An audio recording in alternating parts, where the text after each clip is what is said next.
All right, you can go whenever. Roll. All right, go for it. Roll. Did you already hit the Action, red button? yeah. Oh, I didn't know.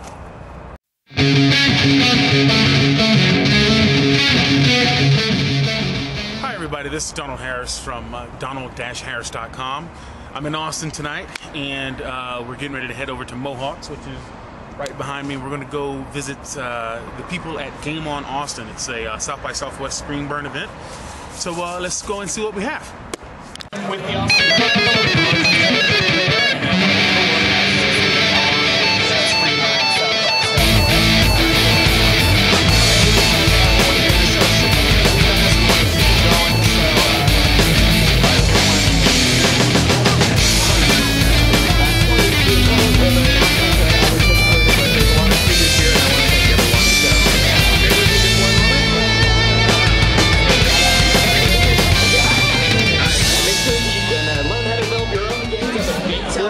Deep Sea booth here.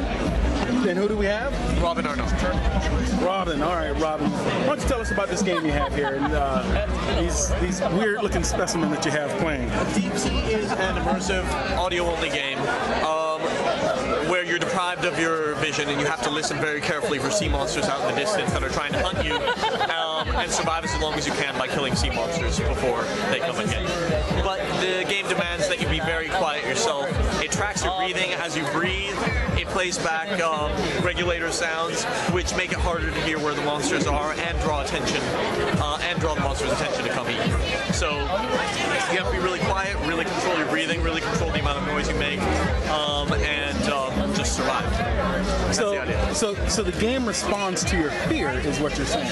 It responds to your fear. That is pretty cool. That is very cool. I don't know about that. It responds to, if you start to hyperventilate, then you're not going to be able to hear a thing. And I had a friend who is really into meditation, and she was very in control of herself and able to play the game for a long time. So if you're more in control of your physical state, then you'll be better at the game. But it demands, firstly, you lose all, we're visual thinkers and you lose that immediately. Secondly, the game's asking you to take control of something you're not used to taking control of, your breathing. So it's a weird experience, and it's pretty immersive because it does suck that away from you and you're stuck in this mask and you're just hearing things going around. I've had people tear the mask off because they're claustrophobic or they're scared, which is really interesting, and it means it means the game's getting through on some level to them, but even if they tear it off within 30 seconds. But I mean, for the most part, it's just an immersive hunting survival experience. All right, and where can we find out more about the game?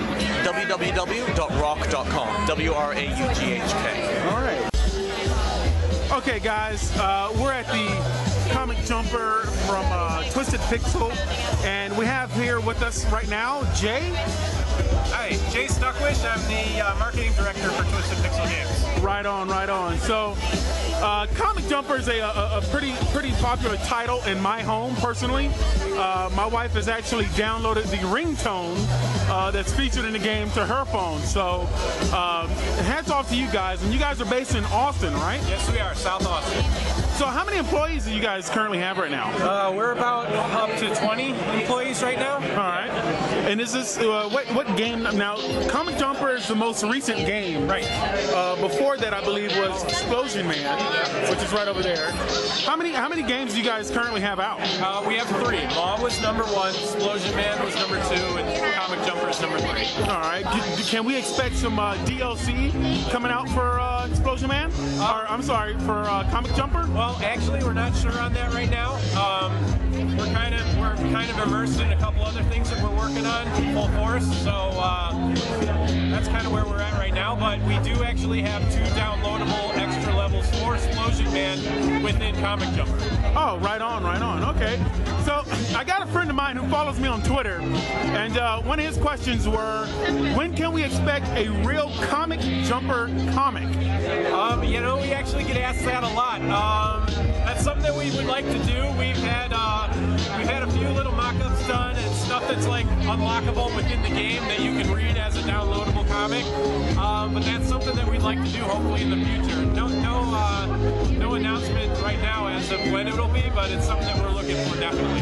Very cool, man. Well, hey, thanks for your time, and I do appreciate it. Yeah, thank you very much. Travis Archer. Travis Archer, and you're with Junction Point. Yep. So I need to look you up on LinkedIn and get connected. Yep. So, you know, while I got you on camera, so I might as well try and use this footage.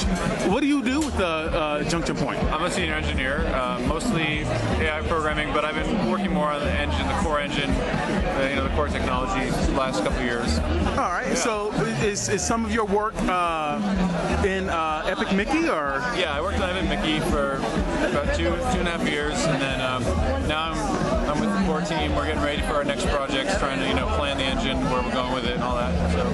So what was that process like working with an IP as big as Epic Mickey? Man, it's both good and bad. Like, the best thing about it is that, like, Disney's not going to let anything bad happen to it, so you kind of feel like, it's not like they're going to be like, oh, never mind, we're not going to make this game. Like, they're going to put all their money into it. They're going to market it to the nines. So that was great. Like, they were going to fund it. You didn't feel left hanging in the wind like you do with some publishers. But yeah, unfortunately with Mickey, like his ears had to face the camera at all times. We had to write code to like no matter where his head was facing, his ears had to be up here. Right, to get that signature silhouette.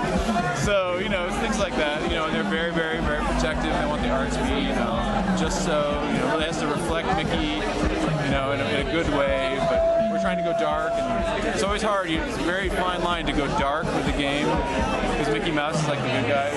But it was fun. It was an interesting challenge. That's awesome. That's very awesome. Well, cool, man. Well, thank you guys so much for your time.